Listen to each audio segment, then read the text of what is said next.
KT Ramarao గారు. అధ్యక్ష ధన్యవాదాలు. మీరు ఒక మాట అన్నారు అధ్యక్ష, ఇప్పుడే 5 నిమిషాలు మాట్లాడండి, చాలామంది సభ్యులు మాట్లాడాలని. ఈరోజు నిజంగానే ఇప్పుడు మా ప్రశాంత్ రెడ్డి గారు చెప్పినట్టు ఇవాళ సభ స్ఫూర్తే ఎవరెంతో వారికంతా అన్నదాని మీద. కాబట్టి మా సభ్యుల సంఖ్య 38. మరి 38కి అనుగుణంగా ఇవ్వాలి కానీ 5 నిమిషాలు 2 నిమిషాలు అని మాట్లాడడం కానీ, లేకపోతే ఎందుకంటే వాళ్ళకేమో ఇష్టం వచ్చినట్టుగా ఇచ్చి మరి ఇటువైపు మాట్లాడితే బాగుండదు అధ్యక్ష. అధ్యక్ష, ఇవాళ సుప్రీంకోర్టు రాజ్యాంగ ధర్మాసనం ఇచ్చిన తీర్పుకు అనుగుణంగా రాష్ట్ర ప్రభుత్వం జస్టిస్ షమీం అఖ్తర్ గారి నేతృత్వంలో వేసిన ఏకసభ్య కమిషన్ ఏదైతే సిఫారసులు చేసిందో ఆ కమిషన్ సిఫారసులను రాష్ట్ర ప్రభుత్వం ఇక్కడ ప్రవేశపెట్టింది. ఆ సిఫారసులకు ముందుగా అధ్యక్ష, మొదటి నుంచి ఈరోజు కాదు అధ్యక్ష, ఒక ప్రజాస్వామిక ఉద్యమంగా మలిదశ తెలంగాణ ఉద్యమానికి నాయకత్వం వహించిన పార్టీగా టీఆర్ఎస్ పార్టీ మొదటి నుంచి కూడా ఎస్సీ వర్గీకరణ అంశంలో చాలా స్పష్టంగా ఉన్నది. సంపూర్ణమైన మద్దతు 2001 నుంచి చెప్తూనే వస్తున్నది. మరి ఒక అస్తిత్వ ఉద్యమానికి నాయకుడిగా, తెలంగాణ ప్రజల ఆకాంక్షను సంపూర్ణంగా అర్థం చేసుకున్న నాయకుడిగా, 4 కోట్ల ప్రజల తరపున కొట్లాడిన నాయకుడిగా, ఆనాడు మరొక అస్తిత్వ ఉద్యమానికి నాయకత్వం వహిస్తున్న సోదరులు మందకృష్ణ మాదిగ గారు. ఎందుకంటే ఇవాళ ఇక్కడ మనం వర్గీకరణ గురించి మాట్లాడి కృష్ణమాదిగ గారి గురించి మాట్లాడకపోతే అది కరెక్ట్ కాదు అధ్యక్ష.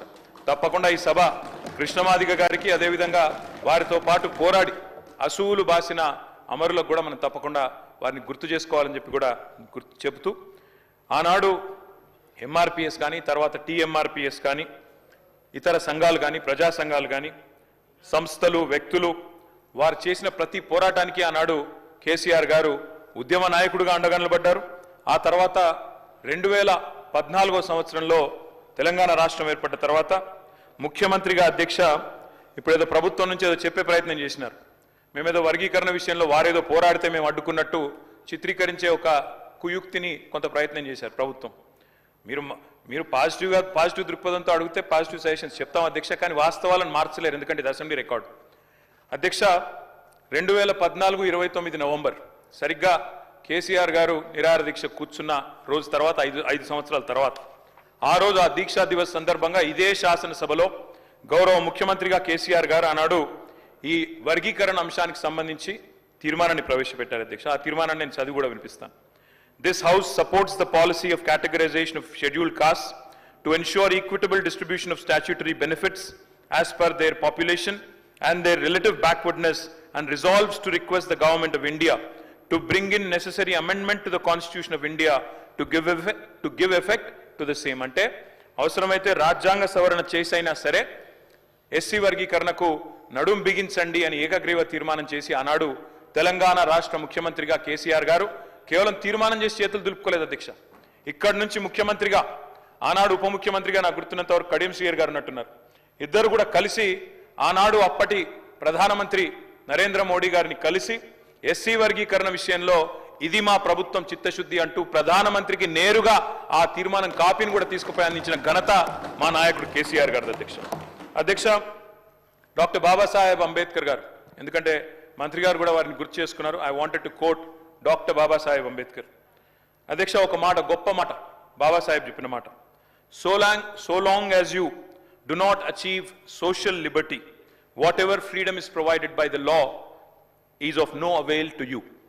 అంటే ఏంటంటే అధ్యక్ష, సామాజిక స్వేచ్ఛ అనేది నీకు లేకపోతే చట్టం ద్వారా సంక్రమించిన ఏ హక్కైనా అది వ్యర్థం, నిరర్ధకం అనే ఒక మాట ఆనాడు డాక్టర్ బాబాసాహెబ్ చెప్పారు అధ్యక్ష.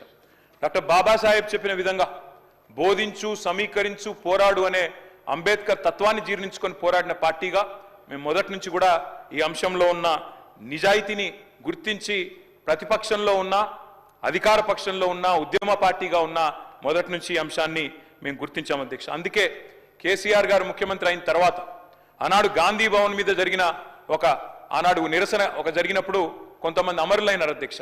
ఆ పోరాటంలో, ఎంఆర్పిఎస్ పోరాటంలో వారిని కూడా ఆనాడు అప్పుడు కాంగ్రెస్ ప్రభుత్వం పట్టించుకోకపోయినా వారికి కూడా ఎక్స్గ్రేషియా ఇచ్చి ఆ కుటుంబాలను కూడా ఆదుకున్నది కేసీఆర్ గారి ప్రభుత్వం అనే మాట నేను గుర్తు చేస్తా ఉన్నా అధ్యక్ష.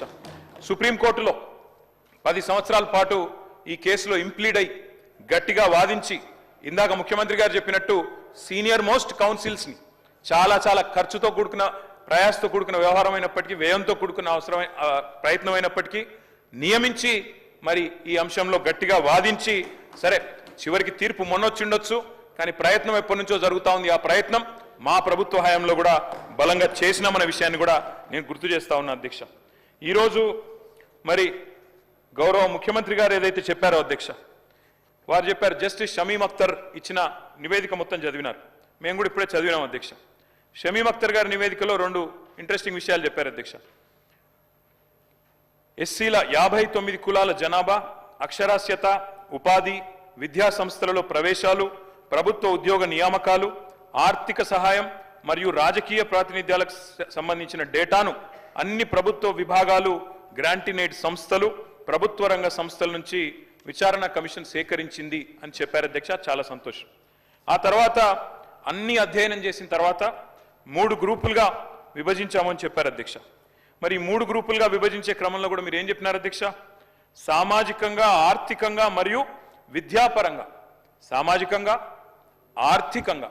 అధ్యక్ష, డాక్టర్ బాబాసాహెబ్ అంబేద్కర్ని స్ఫూర్తిగా తీసుకొని భారతదేశంలో దళిత పారిశ్రామికవేత్తలు, గిరిజన పారిశ్రామికవేత్తలు కూడా రావాలని చెప్పి ఫిక్కీ తరహాలో, సిఐఐ తరహాలో డిక్కీ అనే సంస్థ వచ్చింది అధ్యక్ష, దళిత్ ఆంటర్ప్రెనర్స్ని ఎంకరేజ్ చేయడానికి. దానికి మిలింద్ కాంబ్లే గారు అని ఒక ఆయన అధ్యక్షుడిగా ఉంటారు. ఆయన ఒక మాట అన్నారు అధ్యక్ష.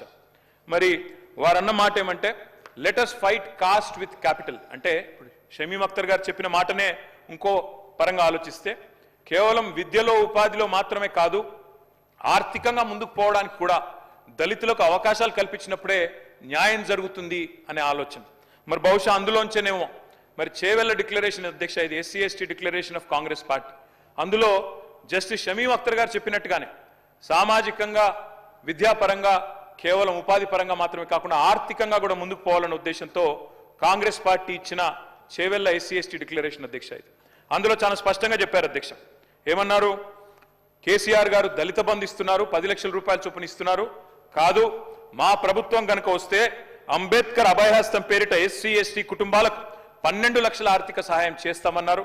తప్పకుండా మరి ఈ కమిషన్ సిఫారసులను అమలు చేయడంతో పాటు తప్పకుండా అంబేద్కర్ అభయహస్తాన్ని కూడా రాబోయే నెలలో ప్రవేశపెట్టే బడ్జెట్లో దానికి తగిన మొత్తంలో డబ్బులు కేటాయించాలని చెప్పి కూడా నేను ప్రభుత్వాన్ని కోరుతా ఉన్నా అధ్యక్ష. ఆర్థిక వెనుకబాటుతనం గురించి కూడా ప్రస్తావించింది షమీమ్ అఖ్తర్ గారి మరి ఏకసభ్య కమిషన్. ఇంకొక మాట కూడా నేను చెప్తా ఉన్నా అధ్యక్ష. ఆ రోజు ఇదే ఎస్సీ ఎస్టీ డిక్లరేషన్లో చెప్పారు అధ్యక్ష, ప్రభుత్వ ప్రొక్యూర్మెంట్లో అంటే కాంట్రాక్ట్లలో, అన్ని కాంట్రాక్ట్లలో, సివిల్ వర్క్లలో ఎస్సీలకు 18%, ఎస్టీలకు 12% రిజర్వేషన్లు కూడా ఇస్తాము అని చెప్పి కూడా మరి చేవెళ్ల ఎస్సీ ఎస్టీ డిక్లరేషన్లో చెప్పారు అధ్యక్ష. ఎందుకంటే let us fight caste with capital అన్నప్పుడు మరి కేవలం విద్యలో, ఉపాధిలో కాకుండా ఆర్థికంగా కూడా ముందుకు పోవాలంటే ఈ వెసులుబాటు కల్పించాలి. కాబట్టి తప్పకుండా ప్రభుత్వం ఈ 18%, 12% ఎస్సీ ఎస్టీలకు ప్రొక్యూర్మెంట్లో, ఎందుకంటే మొన్ననే నేను చూసిన అధ్యక్ష, చాలా కాంట్రాక్టులు పిలుస్తా ఉన్నారు రాష్ట్రంలో. మరి అందులో ఈ 18%, 12% ఎప్పటి నుండి ఇస్తారో, ఎప్పటి నుండి అమలు చేస్తారో, ఆర్థికంగా ఎస్సీ ఎస్టీలు కూడా ముందుకు పోవాలంటే మీ మల్లికార్జున్ ఖార్గే గారి చేతిలో ప్రవేశపెట్టబడ్డ ఈ ఎస్సీ ఎస్టీ డిక్లరేషన్ ఎప్పటి నుంచి అమలు మొదలు పెడతారో కూడా ప్రభుత్వం చెప్పాలని చెప్పి నేను కోరుతా ఉన్నా అధ్యక్ష. అధ్యక్ష, ఇంకొక మాట కూడా చెప్పాలి అధ్యక్ష. ఇవాళ 2 ప్రధానమైన సామాజిక వర్గాలు, ఇటు దళితులు వర్గీకరణ విషయంలో మొదటి నుంచి స్వాగతిస్తున్నాం, ఈరోజు నివేదికను కూడా తప్పకుండా స్వాగతిస్తాం.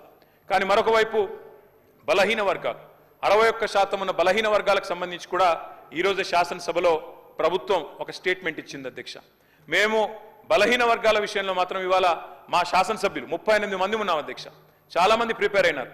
బలహీన వర్గాల శాఖ మంత్రిగా పనిచేసిన కమలాకర్ గారు, మా కేపీ వివేక్ గారు, న్యాయవాది మిత్రుడు కాలేరు వెంకటేష్ గారు, మా చింతా ప్రభాకర్ గారు చాలా మంది ప్రిపేర్ అయినారు అధ్యక్ష. అందరం మాట్లాడదాం, మా ఆవేదన చెప్దాం బలహీన వర్గాల పక్షాన. ఎందుకంటే బయట గగ్గోలు పెడతా ఉన్నారు, బయట ఇబ్బంది పడతా ఉన్నారు.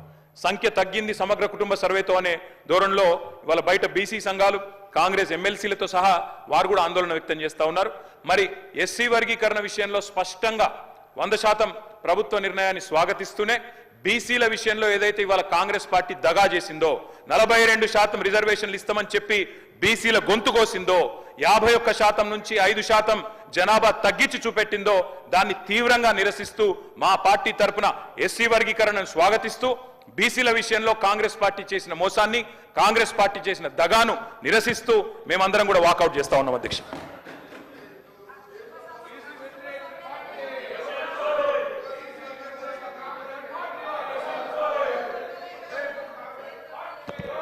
గౌరవ మంత్రి గారు సార్ అధ్యక్ష, ఇప్పుడే గౌరవ ముఖ్యమంత్రి గారు మా మంత్రి గారు దామోదర్ రాజనరసింహ గారు చరిత్రకు సంబంధించి ఒక మార్పు, ఆ మార్పు కనబడతా ఉన్న సందర్భంలో వారు అసలు దీనికి సపోర్ట్ చేస్తూ ఉన్నారా వ్యతిరేకిస్తూ ఉన్నారా అని చెప్పకుండా